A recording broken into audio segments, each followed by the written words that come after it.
Қайырлы күн, құрметті Шымкент қалалық жасөспірімдер кітапханасының оқырмандары. Бүгін тікелей эфирімізде кезекті жүректен қозғайық хабарымыздың түсірілімі. Бүгінгі біздің жүректен қозғайық хабарының қонағы халықаралық Алаш әдеби сыйлығының лауреаты, сатирик, жазушы Мұхтар Шерім ағамыз қонақта болып отыр.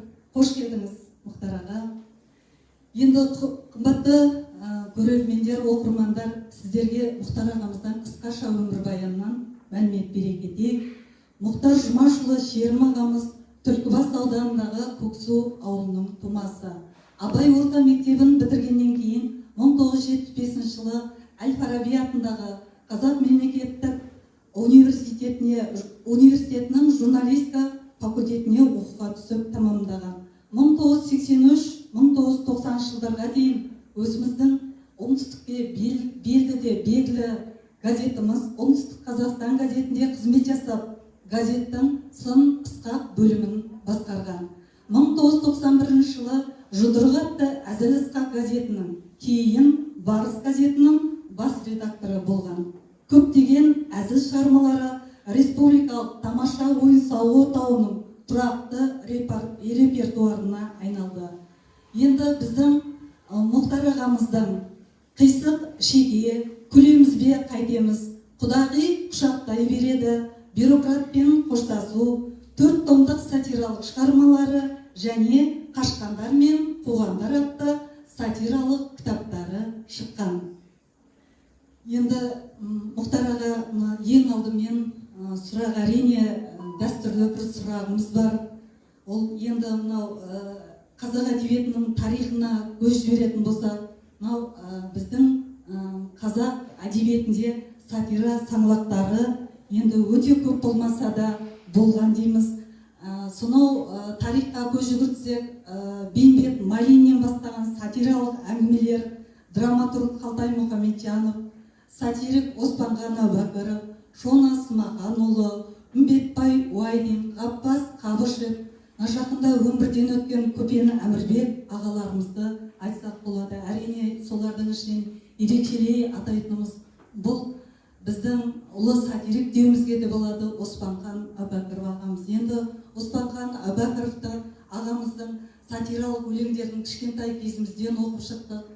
Бір күні желкеме бірдеңе бөртіп шықты, бір күні қарасам, әлгі бірдемесін тағы ертіп шықты деген өлеңі әлі есімізде. Міне сол Оспанханды еске алсақ, әрине біздің жүрегімізде жылы күлкі ұялайтыны рас. Мынау өзіңіздің өміріңізге қарасақ, студент кезіңізде осы Оспанхан ағамыздың ақ батасын алған екенсіз. Және осы мынау шығармашылық, осы сатира, бір сұрақпен айтқан кезде бір сөзбен, мына сатира осы жанрына қалай келдіңіз? Және кезінде жаңағы осы сатира саласы бойынша Көпен Әмірбек атындағы Арас сыйлығының лауреаты болыпсыз. Шона Смақанұлы атындағы сатира байқауының бас жүлдесін алған екенсіз. Міне осы жайында әңгімемізді бастасақ, сұхбатымызды. Рахмет. Мына күлкі әлемі деген керемет қой. Баршаңыздан келе жатқан жаңа жылдарыңыздың алдында. Жаңа сөзіңізді айтып қалдыңыз, мені Түлкібас ауданының тумасы деп. Негізінде менің кіндік қаным Бәйдібек ауданындағы Ақтас ауылы дегеніне туылған. Яғни анамның ауылында.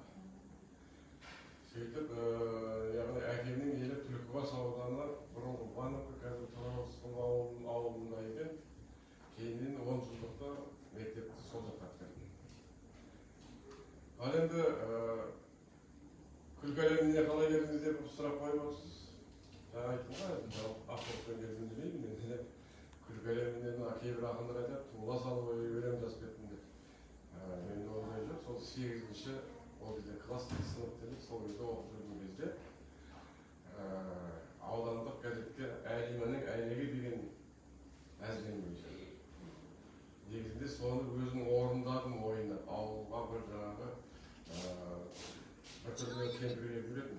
Сол кемпірдің рөліне кіріп, кемпірге киініп, көршінің үйіне барып, сол кемпірменен жаңағы кемпірдің образына кіріп, ақырында Әлиманың әлегі деген әзіліңе жазып шыққаннан кейін көпке бір ел жетпей қалды.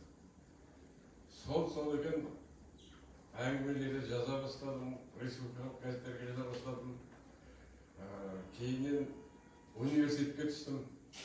Университетте оқып жүрген кезде қазіргі журналистика факультетінде жібек желі деген жазушылардың топтамасы жарық көрді. Оған белгілі қаламгеріміз Мархабат Байғұтов, қазіргі Серік Жанәбілов, осындай бір қыдыру ақын жазушылардың әңгімелері енген еді. Соған менің де әңгімелерім енген. Содан бір күні Алматыда жүріп, бір кітап сатып алдым. Қызыл алма деген. Шына оқысам, мен туралы аз салып сынаған. Осындай жібек жерден шыққан әңгімесі не деген бір не емес еді. Келмейді әңгімелеу керек.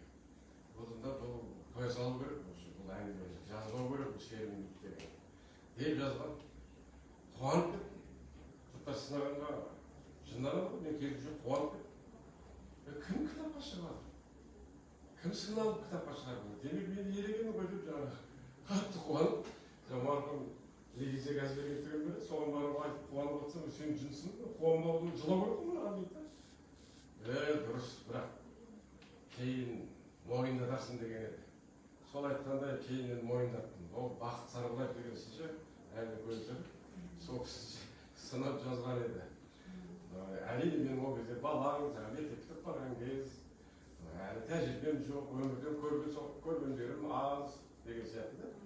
Міне содан бастап ол сатира мен саған ғашықпын деп, сол сатираға ғашық болып жүріп келе жатқан жайым бар. Басқа жанрларға ешқандай ғашық болған емес. Біреулер сатира жазып келе жатып композитор болып келеді, біреулер сатира жазып келе жатып басқа жанрға ауысып келеді. Менде тек осы сатирамен өсіп, өніп, көгеріп келе жатқан жайым бар. Иә, рахмет аға. Мынау жаңа айтып өттік қой, біршама еңбектерін біздің Мұхтар ағамыздың 10-ға жуық сатира саласында 10-ға жуық кітаптары шыққан екен. Және әрине баспасөз өз алдына ертеректен жаңа өзі айтып отқандай, шынымен де өзіңіз айтып отқандай баспасөз беттерінде ерте танылды Мұхтар ағамыз. Яғни республикаға белгілі сатирик ағамыздың бірі. Енді ағам мына жерде сіздің құдағи құшақтай береді, өзі аты да ерекшелеу. Қазақилық исанқып тұр деуге болады ағайы, құдағи құшақтай береді.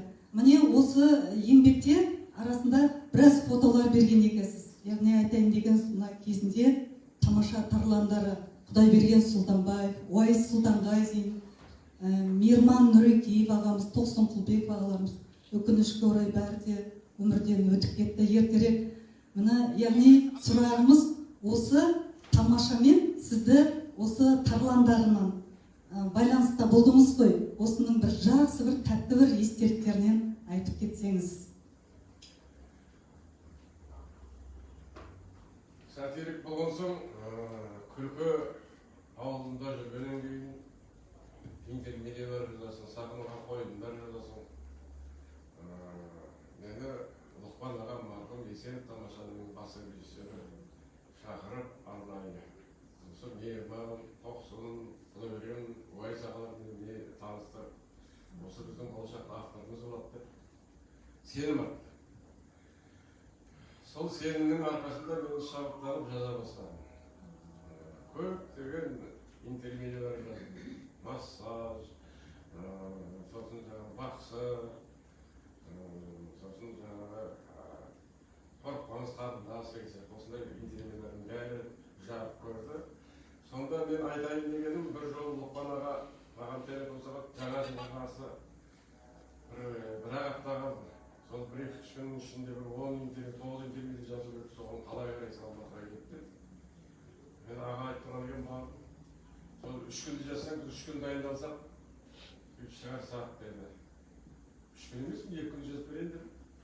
Ойбай жақсы болып ойлап, қолы күйге жаңағы мені жатқызып, орналастырып, жағдайын бәрін жасап жатыр еді шыны керек.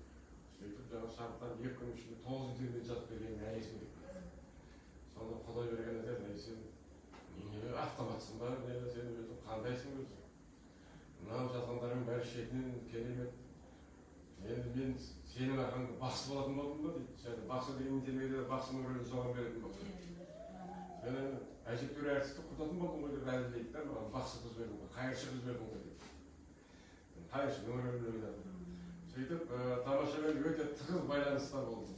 Құдайберген Сұлтанбаев ағаның мұнда қайсыларына дейін араласып, құраласып, жақсы әзіл қалжыңымыз жарасып, сөйтіп бір қонақтарға бірге барып, сондай бір керемет көңіл күйде жүрген күндеріміз қазір еске түседі, сағынышқа айналды. Енді мына көркем телесериал түсірілді деген тамаша туралы осы жазда мені шақырып арнайы сұхбат алғаны бар. Енді оның алдағы сериалда қалай шығатынын енді көре жатармыз. Жалпы тамаша өте бір керемет еді. Біздің қазаққа қалжыңның, қазақ елдің бренд еді. Қазіргі әзіл-сықақ театрларына қарағанда осы тамаша театрының көркемдік әдісі, стилі, астарлы қалжыңдары өте бір жұртшылыққа жақсы жағынан әсер етеді. Тамаша болатын кезде телевизорды қосып қойып, бүкіл тайғымен жиналып телевизорға термелеріп отырған кезде ұры-қарылар соны пайдаланып, қорадағы қойларын ұрлап кеткен сәттер де болғанын естиміз. Міне тамашаның сондай халықтың ықыласына бөленген сәттерін айтып отырмын. Тамаша десе, Лұқпан десе, мейірман Нұрекеев, менің мұқтарым келді деген әзілі бар. Менің мұқтарым келді, менің қожанасарым келді деген сияқты, менің мұқтарым келді деп әзілесетін еді. Ал енді Тоқсын ағаның жөнін біле біліп, ол кісі де жаңағы әзілдің шебері, осы отырыстардың білі, не бір әзіл әңгімелер жіберген кезде шек-шілеңіз қатып, күле бересіз. Бұл нағыз майданның сатираның сахнада, яғни сатираның жаңағы сахнадағы сатираның нағыз тамашаның тарнанағы деуге келеді. Керемет аға, қандай бақытсыз сол мысалға тамаша тарландарының өзін көзбен көріп, олмен араласып болғанымыз. Шын мәнінде біздер бала кезімізден тамаша десе барлық тіркті қойып, бала кезімізден соны көріп өстік. Әсіресе мына жаңа жылды қатты күтетінбіз. Жаңа жылға тамаша болатын себебі. Аяғы міндетті түрде Роза Рымбаеваның әнімен аяқталатын. Сол кеше сіз айтып жатқан кинофильмді уақытымыз болғанша көріп қалып жатыр, көп сериалы. Шын мәнінде жаңағы тамашаға талантты, оның бағының ашылуы, мен өзім ойлаймын, талантты режиссер Лұқпан Есеновтің келуінде деп. Міне сол кісі бір-бірлерінің бағын ашты, таланттардың бағын ашты деп ойлаймыз. Жақсы, енді осы тамашаны айтып кетті қой аға, тамашадан бастап алған дейміз ғой. Түрлі әзіл, шоу, театрлар көбейді, білесіз қазір. Шаншар, Алдараспан бар, сосын Шымкент шоу, Тұрсынбек Қабатовтың әзіл әлемі деген бар. Міне осы театрлардың әзілдеріне көңіліңіз тола ма? Осы жайында бірауыз айтып кетсеңіз. Театрлардың көп болғаны жақсы. Ұсыныс түсті ме өзіңізге осы театрлардың? Көп адамдары әртістер біледі, авторлардың ұмытады. Біздің қазіргі қазақ театрларының, әзіл-сықақ театрларының ең бір кемшілігі авторлар дәріптесе өздері мұқтаж келеді. Өздері жаңағы аспаннан салтанат түскендей көргісі келеді. Мұны айтып отқан себебім, мәселен, Шаншарда Өбән деген қойылым болды. Кластасы да, Туговыны, кластасы жүзбеге, кластасы болуға айқын болды. Сол менің жазғаным, бөл шығарма. Алдараспанда Евромолова деген орындалды. Евромолова, өлір кезде Евромолова болсын менің оны жаңағы Алдараспан Шаншар деп қойды, автор мені қалып olsa біле бермейді. Жер басып жүруге болмайды деген сияқты. Сосын Нысанадағы Иегова деген сияқты сондай әзіл-сықақ әңгімелер көп шығарылған да. Ал енді мынау Ақтөбеде Ефеду деген бір театр, Нұрбек Жұбатқан деген сатирик мықты інім. Ол авторды керемет насихаттайды. Жыл сайын 2 жылда бір өтетін әзіл-кештер, айтқыштар Ақтөбе деген несінде байқауға шақырып, жаңағы байқауға. Соған мені төреші етіп, немесе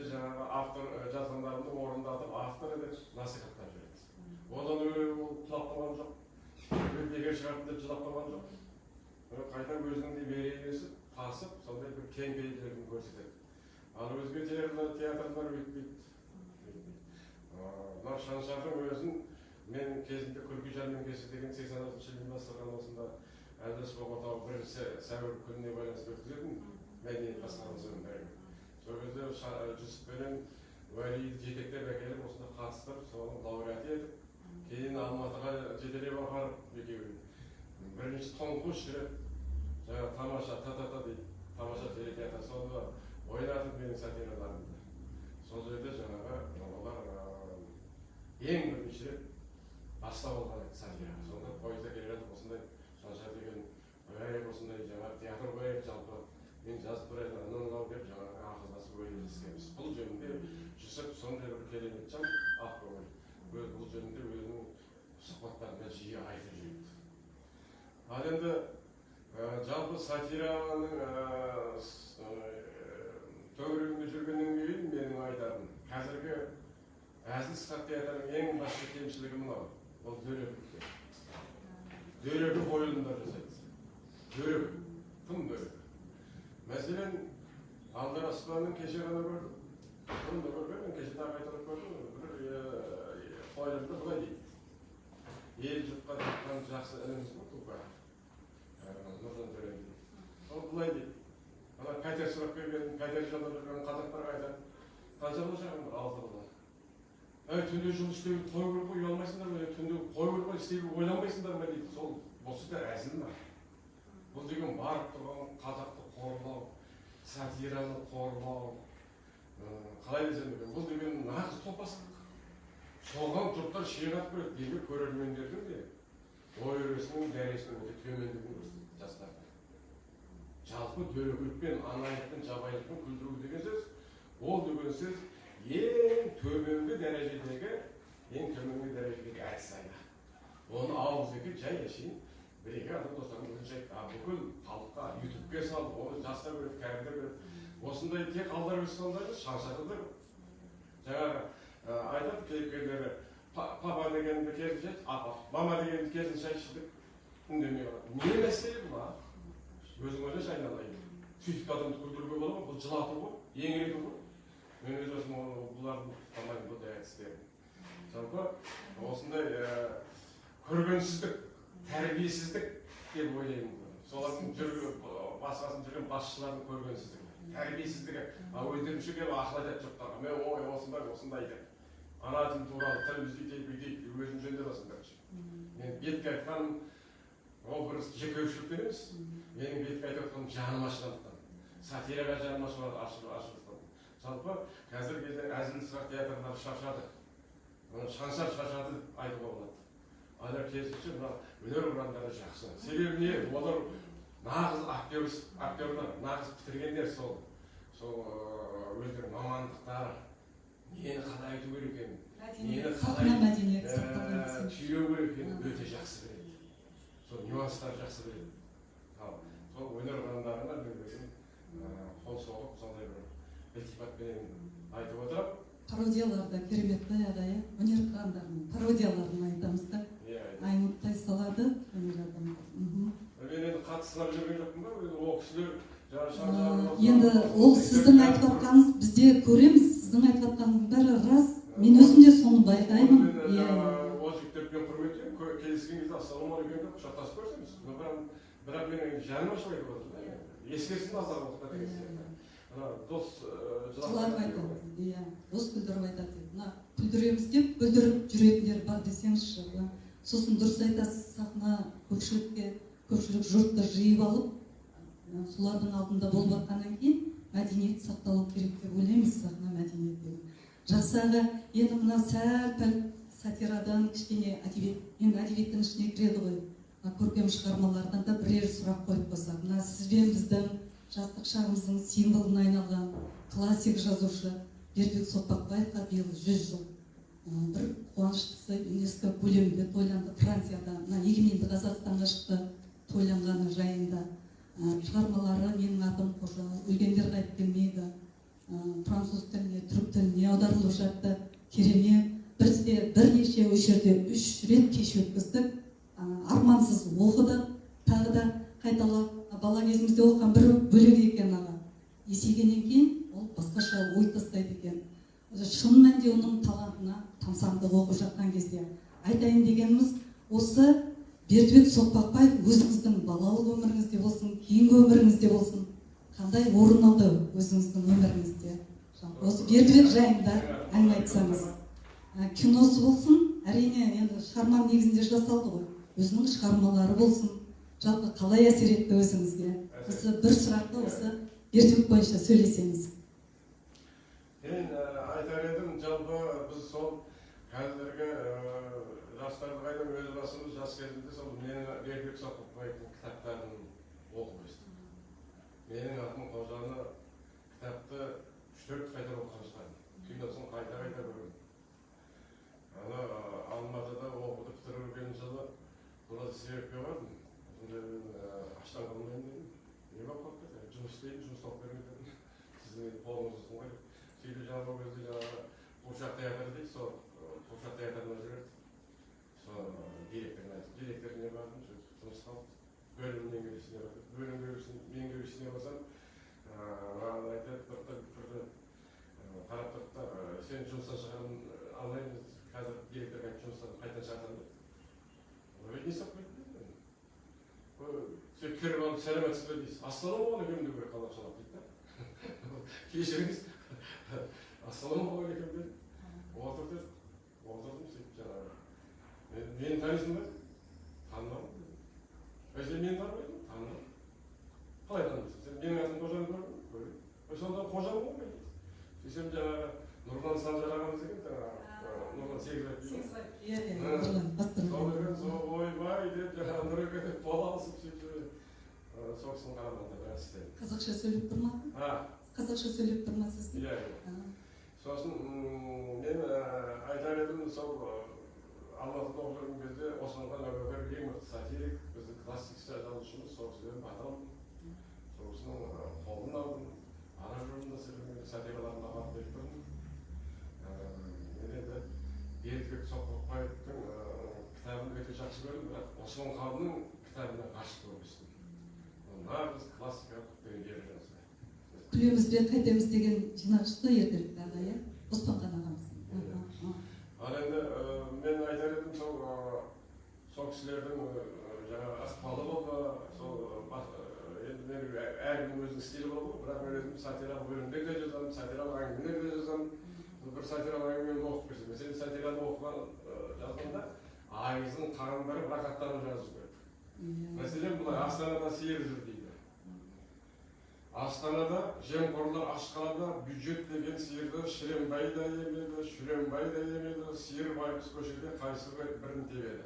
Министр де береді, ол да отырағап солқылдатып емеді, антикор да береді, қолқылдатып емеді, тағы бірі бастық, ала келіп жастық, жата қалып емеді, тағы бірі лауазым бірі сезімге бата қалып емеді, бұзау байғұс соларға емеседі керегі, шын бейнесі қазақтың осы болды дерегі. Бірі жалап емеді, ерінді, басымен ұрды желінді. Сиыр байғұс мөңіреп, 4 емшегі керілді. Оқиға бұл кешегі сиырдың 4 емшегі төбеден қарқылды, бырт-бырт жыртылды. Сонда да еміп жатыр, бірінен соң бірі ордаға келіп жатыр. Өзгелер өгіз емеме, кім оған сеніп жатыр. Әйтеуір бәрі еміп жатыр дейді.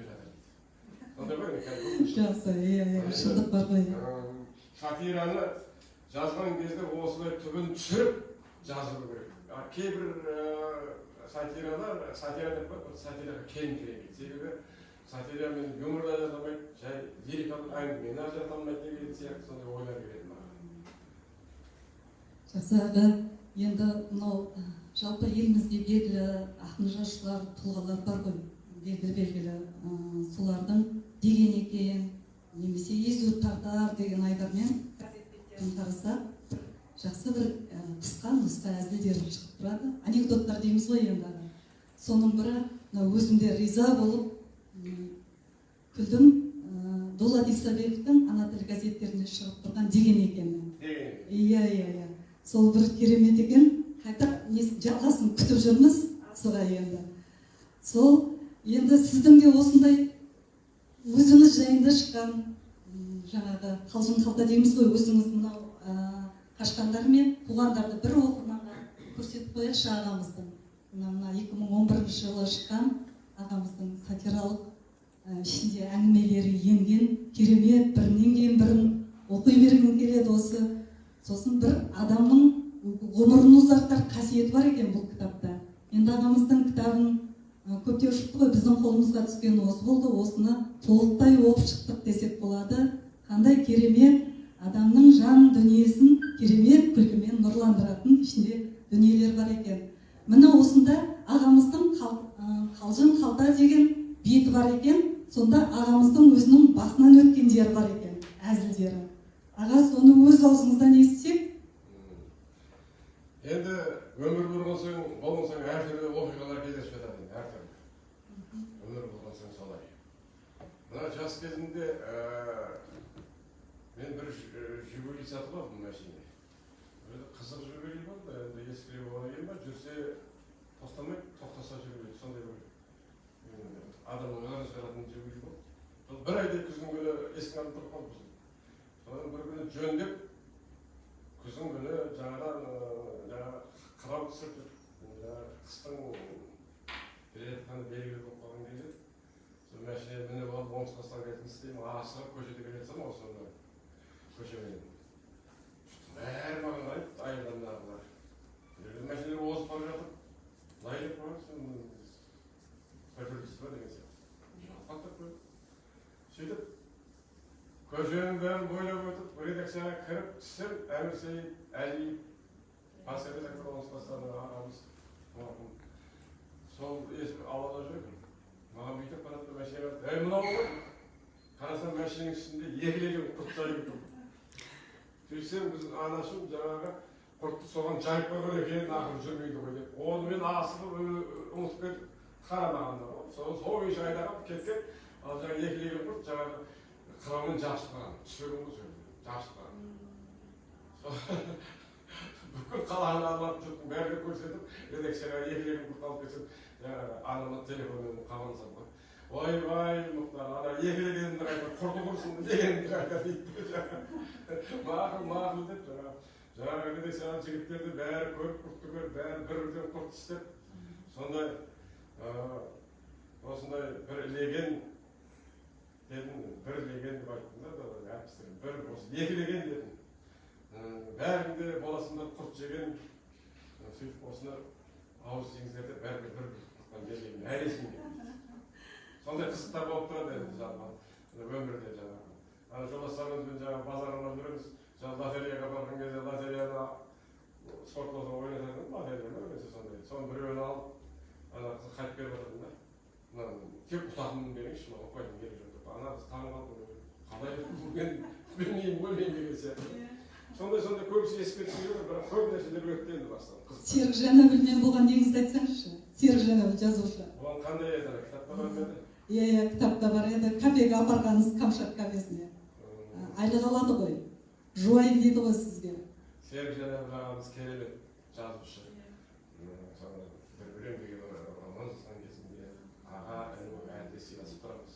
Бірақ бір табаны әзілге жақын кісі болып бізде. Әзіл әңгімелер жібергенде мен жаңағы оқысы жібергенде мен сатир жайына қалам. Ауызша айтқан кезде ол көзімізден жас барып күле береміз деген сияқты. Жалпы ол кісі айтады, мына көп нелерді ала беру керек дейді, атақ нелерді бәрін дейді. Қаланың құрметті азаматы алау деген сияқтылар бәрі ала беру керек дейді. Неге олай сәке десем, кейін өлмейтін адам жоқ, өлген кезде некрологқа күшті болып жазып тұрады ғой деп күзетті адамды. Ол енді әзіл ғой енді жаңағы атақ құмарлық емес ол. Өзінің әзілді, сондай бір әзілдерді түйін келтіріп, сондай бір керемет келтіреді, оның бір әзілді ол кітабында да кіргізді. Негізі аға, осы Серік Жанәбіл өзім де жақсы көремін. Бұл Оралхан Бөкей жайында мақалалар да өте жақсы жазады. Мына Молықбай Қобышев деген прозалық дүниесі бар. Сосын бұның Ильясқа қатысы бар аға, Ильяс Шамсығұровке туыстық қатысы бар. Өзі Талдықорғаннан келген кісі ғой, Серік Жанәбіл аға. Сондай оның шын мәнінде айтқандай жаңағыдай жазушылықта шеберлігі мықты. Одан кейін мақала жазғанда да, әдеби сын мақала жазғанда да біліктілігі мықты екен, білімділігі жақсы жазады, естеліктерді әдемі жазады. Оқып тұрамыз жалпы Серік Жанәбіл, сіз айтқандай. Мына сатира жағынан сізден естіп отырмыз қырын. Жақсы аға, енді мынау жаңада айтып қалдық қой, сіздің сатиралық шынымен де әңгімелеріңізден таза қазақилықтың иісі шығып тұратынын байқаймыз. Әрине бұл өте жақсы. Себебі мынау өзіміз қазақ болғаннан кейін қазақы қалжың дейді ғой. Енді әзілсіз шын мәнінде қазақты елестету мүмкін емес. Әзілді қашанда бірге жүрген, ол Абай жолында да Абайдың нағашылары бар ғой, енді өлмесек молдадан да ұят болды деген, Абайдың нағашысы айтып кеткен деген. Не сондай шын мәнінде өзі қазір күрделі кезең ғой. Әзіл негізінде шынымен де жұртты жадыратып, кішкене көңілін, еңсесін көтеретін сияқты болып тұрады. Соны айтайын деген, сіздің нақты мынау шығармаларыңызды оқыған кезде сіздің өткір уытты әзіліңіз, ұшқыр қалам шеберлігіңіз байқалып тұрады. Соның ішінде сіздің жылағым келеді, мен өзім қатты ұнаған лай, мен жұлдыз екенмін, шындық қайтыс болып кетіпті. Әсіресе осы неңіз өте қатты ұнады. Мына символика бар да, астар бар. Шындықты шынымен де төне түскендердің несі оңай болмаған, ол қоғамда да көрініп жатыр, әділетсіздік деген нәрсе. Сонымыз мынау әсіресе мен қазір бір жазушы бар, осы Сәкен Сыбанбай жақсы, соны мақала жазған бір жазушы қыз баламыз бар. Соның шындық, көшеге соның кейіпкері шындық болады да, тыржамалысы көшеге шығып кетеді, жұрттың бәрі қашады ғой жаңа шындықтан. Тура мынау шындық қайтыс болып кетті деген соған келеді екен. Мен риза болдым сізге сол неңізге. Сосын мынау көшеге шығып кетіңіз деген, жоқ жітікті, төменгі халықтың жағдайы шын мәнінде. Міне соны тілге тиек етіп, Наурыз мерекесіне байланысты ақын қараларды сынағаныңыз, сол да қатты ұнады. Біздің елде сағыз шайнауға болмайды. Шындығы керек, ГАИ, милиционерлер дейміз ғой.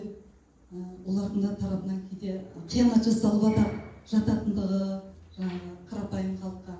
Менің махаббатым Абай жолынан бастап, қан мен тер, махаббат қызық мол жылдарды әдемі кейіпкер әдемі алып шыққаныңыз бізге қатты ұнадағы.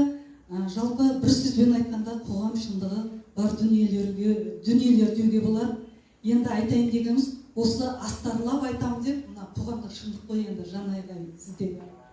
Осыдан жаңағы әзілдің отын тартып жүрген кезіңіз болды ма? Жалпы өміріңізде сондай сәттер болды ма? Қуғын сүргінге түскен, былайша айтқанда, әзіл айтамын деп. Ең бірінші айтайын, бұл менің сәтері, бұл менің фельетон емес. Бұл нақты адамның аты, түсі, қызметі жазылмайды. Менің сатира түрінде, кейіпкер түрінде айтылады. Сондықтан көбінесе жаңағы жоғары лауазымды әкімдер болсын, шенеуніктер болсын, сәл жаңағы кездескен кезде байқап тұрмын, көз жанарлардың жақтарын танымай тұрғандарын. Ал енді ода жазатын, оларды мақтап тұрып, жырлайтын сарай ақындарын құшақтап көрісіп жабысып барады ғой, супер желім бұл.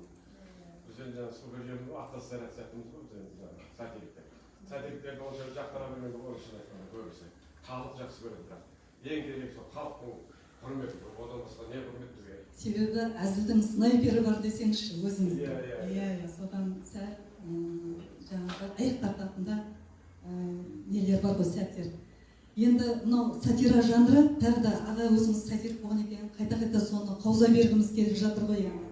Сатира жанры жалпы тапқырлықты, автордан қысқалықты, білгірлікті қажет етер сөзсіз. Енді әзілі жоқтың жанында шоқпар жүреді дейді, немесе күлкі адам ғұмырын ұзартады дейді, жаңа айтып жатырмыз. Мынау қазіргі ақпарат ағыны тасқындап, сәл күрделі кезең дейміз ғой, тынышсыздау заман болып тұр. Осындай кезеңде өмір сүріп жатырмыз. Айттым ғой, осындай кезде бейімбетті сағынады екенсіз. Сіз секілді жаңағы соның дәстүрін жалғаған жазушылардың жаңағы сіз сияқты қаламгерлердің уытты сатиралары қазір қоғамға өте қажет сияқты. Осы жағынан сіздің шығармаларыңызда өзектілігін жоймайды дейміз. Жалпы мынау өміріңізде осы әзіліңіз сізді күрделі ситуациялық кезеңдерден құтқарған кез болды ма? Сондай сәттер болды ма өміріңізде? Әзілді не дейсіз? Әзіліңіз құтқарған кез болды ма сізді? өзіңіздің әзілдеріңіз. Сондай сәттер болды ма? Мына адам болғаннан кейін түрлі бастан нелер өтеді ғой, тажолтайға кешу дейміз ғой. Мына сондай қиын қыстау кезеңдерде әзіліңіз құтқарған кездері болды ма сіздің? Иә. Бұған не айтуға болады енді? Бұған айтуға болады деп болады. Мені құтқарған бір нәрсе болды. Әзілім. Мен шақ-шұқ деген әзіл жаздым. Шақ-шұқ деген. Оны кеңес дәуірінде өздеріңіз білесіздер, такси болатын. Жаңағы есептеп тұратын. Нені қалай десем екен. Мінген жолаушының қай жерге баратынына шейін жаңағы есептеуші болады. Сарсылдап тұрады. Сол біреу ауылдегі бір таксиге мінеді, сол жаңағы есептеуші бұзып қалады. Сосын таксиге келеді. Сізді апарам, бірақ шақ-шұқ деп отырмайды, есептеуші бұзып қалған. Шақ деген 5 теңге, 5 тиын, шұқ деген 10 тиын дейді. Шақ-шұқ деп келе жатады жүргізуші. Bir кезде шұқ деп көп айтып кетеді. Sonra анау айтады, неге шұқ деп айтасыз? Енді көбірек ақшаңыз беремін, 10 теңгеден ой дейді. Сөйтіп, осындай әзіл әңгіме жазып, Оңтүстік Қазақстан газетіне кіре алмай жүрген жұмыс. Ол өте жұмысқа кірген бір азап. Облыстың жаңағы секретарлар, хатшылар шешетін кез, идеологиялық бөлімі шешетін кез. Кіре алмай жүрген ғой, сол жаңағы махаббат қойып, ағама той жерде істейтін әдет берімде сол шақ-шұқ деген әңгіме беріп. Bir 10 günden кейін батылы келе газетке жарияланды. Керемет қуанып, бір күні Байдың Қонысбек ағамменен махаббат мені шырақ алып іздеп жүрген ғой. Сөйтсе редактор айтты ғой, әмір сейді. Ана шақ-шұқ деген авторы Мұхтар Шерімов, соны шақырып келді Мұхтар Шерімов. Осында қақпан деген бөлім бар, соны жүргізсін. Мына керемет дүние ғой шақ-шұқ деген. Қандай әдіспенен жазған деп сол кезде өмірді көрсеткен ғой енді. Мен ол кезде Алматыда жаңағы басында айттым ғой, Исабек Болат ағам жіберген жаңағы Қуыршақ театрда істеп жүрген. Шимиктегі жаңағы Шолпан деген кафе бар, сол жерде отырған тамақ соғыттан. Сол жерден тірідей ұстап алып, жетелеп әкеліп екі жақтан қолтықтап алып, аяғын жерге тигізбей, редакторға топ өткіздім ғой. Осындай сен қазір арызыңды жаз жұмысқа келдің. Ойбай мен ана жақтан. Ой, керек жоқ ол күнге сіз іздемеген жеріңіз жоқ. Дереу арыз жаздым да, жұмысқа қабылдап деп қақпанды біраз қақыратып. Қақпан деген кезде аудандық бірінші хатшылардың өзі дір ете қалатын. Себебі өткір фельетондарды жазатынбыз. Қазір фельетон жанры қайтыс болып кетті. Қайтыс болып дегенім қазір шын жазбай, жазсақ оқақ, сотталамын дейді, марады. Неге төлейін дейді, басқа дейді, әйтеуір бұл жанр әйтеуір өшіп қалды. Кезінде Көпен Әмірбек кезінде тірі кезде ара журналын жаңғыртып, айқын газеттің ішінен ара деген газет шығарды. Соған мен 14 жылда жұмыс істедім сол жерде. Айқында, арада, айқын арада. Сол кезде фельетонды бір құрады. Міне осындай. Сондай бір көмектескен кез болды, құтқарған кез болды. Жаңа жұмысқа қайтып оралсам, жүрген кезде шақ-шұқ деген әзіл арқылы газетке орналастырып, бұл туралы Мұхтар Шерімов қызметке қалай келді деп, Махаббат ағамыз сондай естелік жазып кетті. Дұрыс айтасыз, жаңа ара журналы шынымен күтетінбіз біздер. Ара журналы бізге қатты бір ұнайтын, оның ішінде фотолар болсын, әзіл қалсын. Ол енді тоқтап қалды ағайы, соған байланысты болдыңыз ғой, кезінде нелеріңізді беріп отырдыңыз, шығармаларыңызды. Сосын кейін, мынау қазақ әдебиеті газетіне енді біз шынымен де қатты қызықтық. Қазақ әдебиеті газетінің соңғы беті Қожа Насыр Қоржыны болатын. Есіңізде ғой ағай? Қазір бұзау түс деген айдармен беріп жүр. Сіздің талай әңгімелеріңіз шығып тұрды ғой соған. Сізді енді біз өзіңізді көрмесек те, сізді сол арқылы танып жүрдік біздер енді кішкентайымыздан, былайша айтқан бала кезімізден. Міне сондай не болады? Мына сүзеген сөз жасалашты болды ғой аға? Сүзеген сөз деген беттер. Бұрынғы Лениншіл жас газетінде болды. Егемен Қазақстанда да сондай бір сондай шығып тұрды. Жақсы бұзау көз дейді, сондай бригадалармен. Біздің әзіліміз өлмесін аға, фельетон енді мүмкін өзі бір жанрлардың даму кезеңі болады бір қоғамда. Өшетін, сәл төмен түсетін кез болады. Мүмкін фельетон жанры сондай болып жатқан шығар. Алдадан үміт Өзбек аға сіздің іздеріңіз жалғастыратын мүмкін сатирик жастардан шығар деген ойдамыз. Енді аға бір сұрақ, сіз шабытты қайдан аласыз? Жалпы өзіңіз. Шабытты жаңағы магазиннен, дүкеннен аламын. Шабытты қалай десем екен, шабытты жаңағы мен өзі күніне бір әңгіме жазбасам ауырып қаламын. Ауырып қалып келіп жатыр, мен шынымен ауырмаймын, бірақ біртүрлі болып жүреді. Мен күніне бір әңгіме, бір сатиралық бір жазып қоямын. Сөйтемде дереу жаңағы әлеуметтік желілерге саламын. Онда оқырмандарым 10-15 мыңнан асып жатады. Енді газеттерге де басқа жіберіп тұрамын, әдеби порталдарға, сайттарға да жіберіп тұрамын. Кейбір облыстық газеттер өздері рұқсат сұрамай жаңағы жариялап жатады. Жалпы шабыт деген бұл адамның көңіл күйіне де байланысты ғой. Енді кейде күндер жазылмай қаласың, кейде уақыт болмай қалады деген сияқты. Ал енді жалпы сайт келгенде мен сатираны жазуға деген шабытты көбінесе мен өзімнің сол сатираға деген ғашықтығынан, сатираға деген жан тәнмен берілгендігімнен, сатираны құрметтеуімнен, әзіл қалжыңды жақсы көруімнен бастау алады. Сөйтіп мен көбінесе тәуекел тұрғызамын. Жаңа рухпенен, жаңа көңіл күймен, таңғы күннің шуағымен нәрап деген сияқты сондай компьютерге отырып соны жаза бастаймын. Сосын кешкі 10-10-дарда тағы бір жазып қоятыным бар. Сізге бір жаңа ретінде айтайын, қазақ тәуелсіздігінен кейін ешқандай сатиралық роман жазылған жоқ. Сол мақтанған емес, 3 сатиралық роман жаздым. Бірі «Супер сүмелектер», екіншісі «Орынның қатыны», үшіншісі «Мистер Ильям» немесе 30 еркек, және сатиралық повесть бар, біздің айтамаша деген. Осыларды демеуші іздеп жүрмін. Егер демеуші шығып жатса, Құдай қаласа алдағы уақытта кітап болып, сіздердің кітапханаларыңыздың сөрелерінде тұратынына сенімім бар. Құдай қаласа аға, жақсы құтты болсын аға. Ең басты жазылған дүние шығу керек қой енді. Лайым шықсын, оқиық. Енді мынау жаңа айтып қалдыңыз ғой, роман бойынша ешкім жоқ деп. Осы Садықбек Адамбеков сатирик ағамыз. Кеңес дәуірінде жазылды ғой, кеңес дәуірінде жазды, иә. Өз дәуірде алғашқы шыққан біздің қазақ сатирасындағы қазақ әдебиетіндегі ең тұңғыш сатиралық роман ретінде мойындай береміз. Аға, сосын мына кейіпкерлеріміз Қатыш, Бәтіш, сосын тағы қандай еді? Көбісі солай болып жүреді екен, өзгерді ма кейіпкерлеріміз? Әлі сол кейіпкерлердің аты солай ма? Бейімбеттен Мырқымбай бар ғой, қолымда берді. Кейіпкерлерім аты Мұжбан Тыжбан еді. Мұжбан Тыжбан, сол есіме түспей отыр ғой.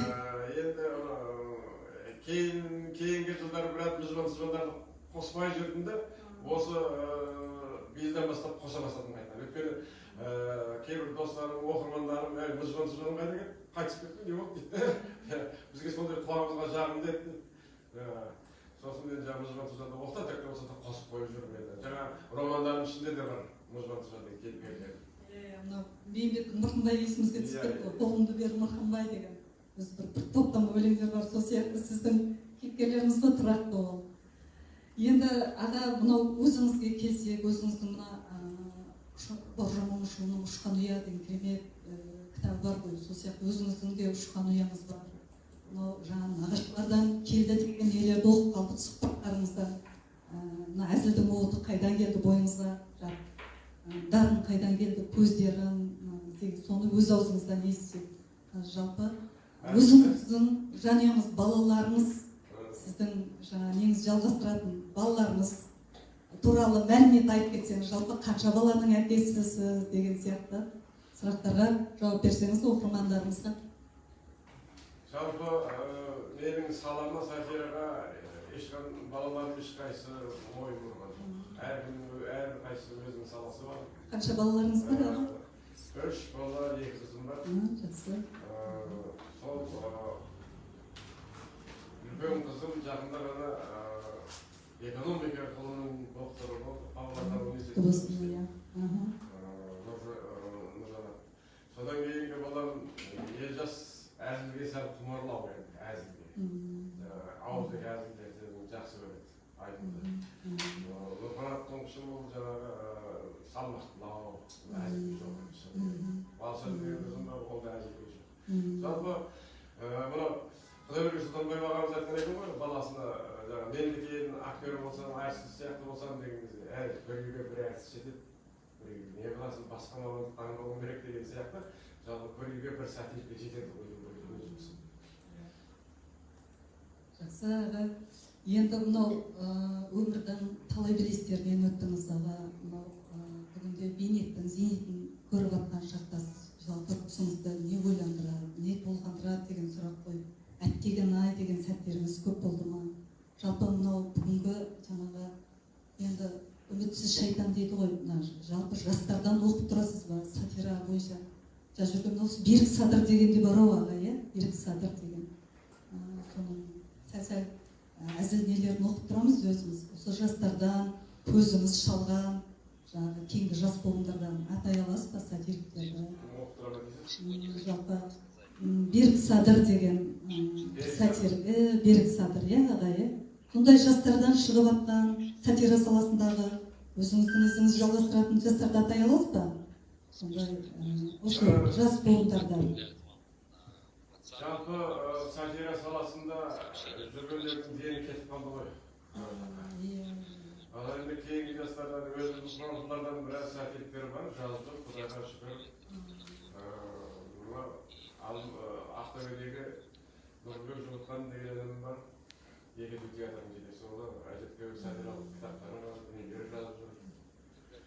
Сосын Ермахан Шайқы, Алматыдағы Ермахан ағам танымыз. Берік Садыр айтып отырғандардың бәрі қалыптасқан, қазіргі жаңағы өзінің стильдері бар, оқырмандары жазушы сатириктер деп айта аламын. Ал енді жастар жағынан әлі мен атылып шыққан, жарқырап шыққан сатириктерді көре алмадым. Осы Шымкент облысында бір өзім үміткерлердің айтпақшы болып бара жатқан Пернебай Сапаров деген сатирик. Иә, оңтүстік Қазақстанда істейді журналист. Оның да жазғандары көңіліме қалады. Бірақ бір кемшілігі бар, өте жалқау да. аз жазса да саз жазады.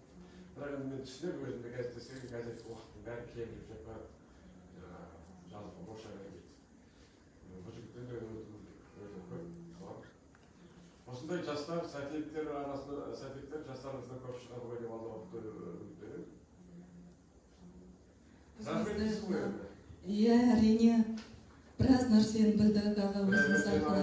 Иә, біраз. Иә, аға мынау уақытта кішкене таяп қалғанға ұқсайды, иә. Енді аға мынау оқырмандардан бір кішкене сұрақ түсті да, бір 5 сұрақ екен. Қандай сұрақ? Қазір сізге барлығын бір қып жауап бере саласыз ба, оқиын ба сізге? Сатира саласында қандай тақырыптар қазір өзекті дейді? Қандай тақырыптар дейміз? Сатира саласында қандай тақырыптар өзекті дейді? Сатира бойынша дейді. Өзектілік, актуальды дейді ғой. Сондай сұрақ қойды да. Екінші, театрлар сіздің жазған дүниелеріңізді жиі сұрап тұра ма? Жалпы театр әзілдерін бақылап, қадағалап жүресіз бе дейді. Үшінші, Уәлибек ағаның қол астындағы әртістерінің жеке тұлғасына тиісіп, яғни пошымдарын келістіріп отырғаны қаншалықты дұрыс дейді. Уәлибектің жаңағы жүсіптік көбінесе жаңағы әзілдер жазатыны бар сахнада. Онда тұрған ештеңе жоқ деп ойлаймын. Ол жаңағы әзілдеп қалу керек. Ол қайта әдемі жақсы келтіреді. Жүсіптің жаңағы түрін, пошымын деген сияқты. Мен сізбей тұрған сияқты болып қалып қалады керісінше жұрттар оқып. Онда тұрған ештеңе жоқ, бірақ оған өкілетін жүсіп те жоқ. Бұл сахнада ғой. Ал егер сахнада емес, әшейін жұрттың ортасында, жаңағы көпшіліктің алдында бір осындағы сияқты. Сол кезде сөйтіп жаңағыдай айтса, оны міндетті түрде басқаша қабылдап тікелей қабылдайсың. Бұл оның бір кісі ғой, бұл деген сияқты. Сахнадан өйтіп айтқанда тұрған мен әнесті көріп тұрған. Ана бір сұрағың алдында сұрағанда? Театрлар сіздің жазған дүниелеріңізді жиі сұрап тұра ма дейді. Енді, иә, сұрап тұрады, Алдараспаннан сұрап тұрады. Мен енді шынымды айтайын, жаңағы әсіресе егезу көп сұрайды.